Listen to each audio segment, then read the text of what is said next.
गंगा तीरे सूरज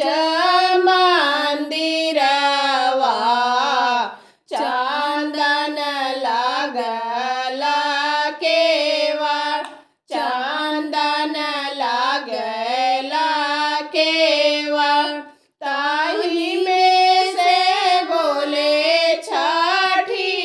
मैया जाई हम के करा दुआ जाई हम के करा दुआ चढ़ी गईले कार्तिक महीनावा नाही अइले लेवनहार नाही अइले लेवनहार डोली लेके खड़ा भले आनंद सेवका काहे दुनो कर जो काहे दुनो कर जोर डोली लेके खड़ा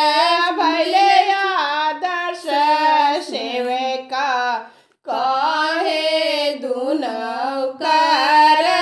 जो काहे दुनो कर जोर डोली लेके खड़ा भले मुने सेवका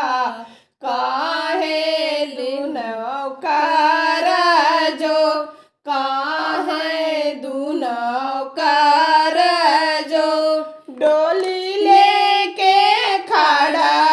भले आयन सेवका काहे दुनो कर जो काहे दुनो कर जोर हम बन के अइली लेवन हरावा छठ माई चली घरवा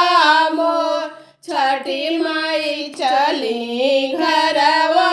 मोर डोली चढ़ी अइली छठी मैया बाजे बारह हो बाजन बाजे बारह हो बाजन पावन भैली मोर आंगनैया माई के पढ़ते चरण माई के पढ़ते चरण माई के धोली हम चरनिया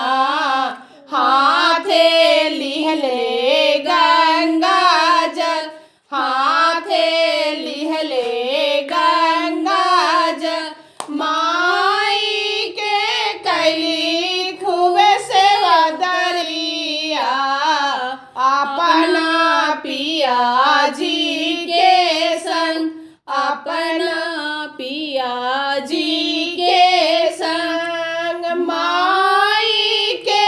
कैली खूबे सेवा दरिया अपने बेटा जी के संग अपने बाहू के संग अपने पोता जी के संग अपने बेटी के संग खुश भैली देवी छठी मैया